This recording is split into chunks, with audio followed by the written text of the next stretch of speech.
When did America become a nation of cowering children? For only scared children would believe the rhetoric coming out of the Tea Party's camp. From Glenn Urquhart saying, ask liberals why they're Nazis next time they bring up separation of church and state, this guy actually believes that it was Adolf Hitler that came up with that term, to Sharon Engel saying, it's not my job to create jobs. Actually, Mrs. Engel, it is your job to create jobs by shaping policy which will help govern this nation. Oh, and Miss Engels, a senator shouldn't be saying things such as, I hope that's not where we're going, but you know, if this Congress keeps going the way it is, people are really looking towards those Second Amendment remedies and saying, my goodness, what can we do to turn this country around? I'll tell you, the first thing we need to do is take Harry Reid out. Well, Mrs. Engel, I've seen that you pretty much endorse Arizona's right to racial profiling. And Mr. Miller, putting walls up basically on our borders isn't going to work. We're a lot bigger than East Germany. Here's an idea for you two. Instead of going backwards, how about we go forwards? Why don't you enable the border police to have enough people to do their jobs, to patrol the borders? But instead, no, you guys want to look at either racial profiling for the citizens that are here or to build walls.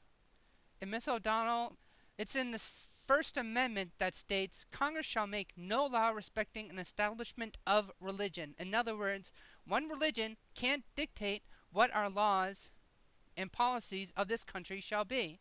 This is even stated in the Treaty of Tripoli, which was created by our founding fathers. And Mr. Paul, the Civil Rights Act doesn't engross upon your corporation buddies all that much. What it does do is make it illegal to discriminate against people in your district and around the country, be it for the color of your skin, the religion that you believe in, or even your sexuality. Oh, and before I get into final statements, Mrs. Engel, the press is not there to be your little lapdog. You may have been promised that from the get-go, but that's not the way things work. The press is there to talk about the news that is going on, whether it's favorable or unfavorable to a politician such as yourself. This nation was founded on the idea of fierce independence, not some ancient book.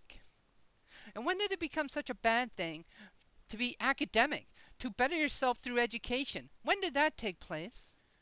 The role of government shouldn't be placating to the least common denominator. It should be setting a standard. That's what leaders do. That's what politicians, as leaders of this country, should do. I often hear it said that we need to go back to the 1950s standards in morality and blah, blah, blah. You know what we need to go back to that was in the 1950s? We need to go back to having the middle class be a strong class. It's the middle class that strengthens this country. It's the middle class that gets things done. Things changed in America in the 1950s. In the 1950s, middle class went from being the people that make things to big corporations looking at us as consumers instead of as producers. That's what we got to get back to. We don't need more tax breaks. We need policies in this country to reflect that we are the producers, not the consumers. That is how you make America great again. That is our ideals. Also, we need to get out of the war game. Being in war is no longer a profitable endeavor. The war in Iraq and Afghanistan is a complete waste of the taxpayers' money. We need to get back into the business of making things. That is what we need. Thank you.